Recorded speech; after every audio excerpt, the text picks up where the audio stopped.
നമസ്കാരം, ഞാൻ പെരുമ്പാവൂർ രാമേന്ദ്രൻ. ഇന്ന് ഞാൻ നിങ്ങളുടെ മുമ്പിൽ പുതിയൊരു വീഡിയോയുമായിട്ടാണ് വരുന്നത്. ഉത്തരേന്ത്യൻ പട്ടണത്തെ അനുസ്മരിക്കുന്ന ഒരു മാർക്കറ്റ്, അത് ഏതാണ്? ആ മാർക്കറ്റിലേക്കാണ് നമ്മളിന്ന് പോകുന്നത്. തീർച്ചയായും പെരുമ്പാവൂർ രാമേന്ദ്രൻ എന്ന എൻ്റെ ചാനൽ സബ്സ്ക്രൈബ് ചെയ്യുക, ലൈക്ക് ചെയ്യുക, ഷെയർ ചെയ്യുക. നിങ്ങളുടെ എല്ലാവിധ ആശംസകളും അനുഗ്രഹത്തോടു കൂടി ഒരു തുടക്കക്കാരൻ എന്ന നിലയിൽ എന്നെ പ്രോത്സാഹിപ്പിക്കാൻ ഞാൻ നിങ്ങളോട് ആവശ്യപ്പെടുകയാണ്. എല്ലാവർക്കും പ്രത്യേകം നന്ദി. ഉടനെ പുതിയ വീഡിയോസുമായി നമ്മൾ വീണ്ടും കാണുന്നതാണ്. പൈനാപ്പിളും തണ്ണിമത്തനും ചെറിയ കഷ്ണങ്ങളാക്കി പേപ്പർ പ്ലേറ്റിൽ നിരത്തി വെച്ചിരിക്കുന്നു. തൊട്ടപ്പുറത്ത് പാനിപ്പൂരി വിൽക്കുന്ന കച്ചവടക്കാർ. ഈ കാഴ്ചകൾ ഉത്തരേന്ത്യൻ പട്ടണത്തിൽ നിന്നുള്ളതല്ല. എറണാകുളം ജില്ലയിലെ പെരുമ്പാവൂരിൽ എല്ലാ ഞായറാഴ്ചകളിലും അരങ്ങേറുന്ന ഉത്തരേന്ത്യൻ സൺഡേ മാർക്കറ്റാണ്. വാച്ചുകൾ, സ്പീക്കറുകൾ, കത്രിക, ടോർച്ച്, ഐപാഡ് തുടങ്ങി എല്ലാവിധ ഇലക്ട്രോണിക് ഉപകരണങ്ങളും, എന്തിനേറെ പറയുന്നു, ചീപ്പും ബെൽറ്റും തുടങ്ങി എല്ലാമുണ്ട് ഈ കച്ചവടത്തിൽ. തുണി മാർക്കറ്റാണ് മറ്റൊരാകർഷണം.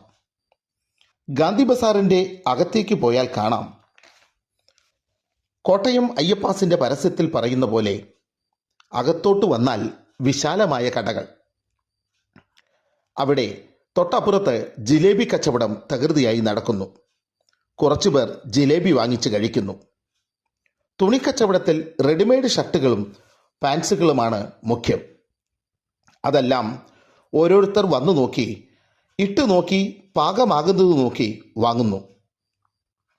100 രൂപ മുതൽ ഷർട്ടും പാൻറ്റും ഇവിടെ ലഭ്യമാണ്. തൊട്ടപ്പുറത്തായി മഴക്കാലമായതിനാൽ കുടക്കച്ചവടവും തകൃതിയായി നടക്കുന്നു. ബാഗുകൾ, ബാക്ക് പാക്ക് ബാഗുകൾ, ലേഡീസ് ബാഗുകൾ വരെ ഈ കച്ചവട സ്ഥാപനത്തിൽ നിന്നും ലഭ്യമാണ്. ഇത് പെരുമ്പാവൂരിൽ വരുന്ന ഏവർക്കും അറിയാം.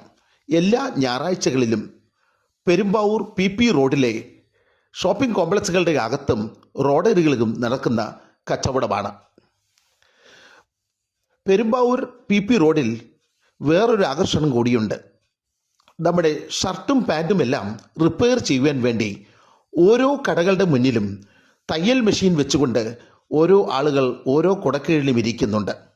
ആവശ്യക്കാർ വന്ന് തങ്ങളുടെ തുണിത്തരങ്ങളിൽ വേണ്ട റിപ്പയറിംഗ് നടത്തി പോകുന്ന കാഴ്ചയും നമുക്ക് കാണാം. പെരുമ്പാവൂർ പട്ടണത്തിലെ മിക്ക കച്ചവട സ്ഥാപനങ്ങളിലും ഉത്തരേന്ത്യക്കാർ ജോലി ചെയ്തു വരുന്നു. അത് തുണിക്കടകളിൽ മാത്രമല്ല, എന്തിനേറെ പറയുന്നു, പെരുമ്പാവൂരിലെ ഭക്ഷണശാലകളിലെല്ലാം ഇന്ന് ഉത്തരേന്ത്യക്കാർ കൂടുതലായി വന്നു കഴിഞ്ഞു. മസാലദോശ നന്നായി ഉണ്ടാക്കുവാൻ ഇന്ന് ഉത്തരേന്ത്യക്കാർ പഠിച്ചു കഴിഞ്ഞു. വിവിധ മേഖലകളിൽ, പെരുമ്പാവൂരിൻ്റെ കൺസ്ട്രക്ഷൻ മേഖലകളിലെല്ലാം തന്നെ ഉത്തരേന്ത്യക്കാർ കൈയടക്കി കഴിഞ്ഞു. എന്തിനേറെ പറയുന്നു, തെങ്ങ് കയറാൻ പോലും ഇപ്പോൾ ഉത്തരേന്ത്യക്കാരാണ് ഉള്ളത്. നാളെ ഒരു ദിവസം ഈ ഉത്തരേന്ത്യക്കാരൊക്കെ അവരുടെ നാടുകളിലേക്ക് തിരികെ പോയാൽ പെരുമ്പാവൂരിൻ്റെ കാര്യം എന്താകും? ഒരു ജോലിക്ക് പോലും ഒരാളെ കിട്ടാനില്ലാത്ത അവസ്ഥ വരും എന്നാണ് എനിക്ക് തോന്നുന്നത്.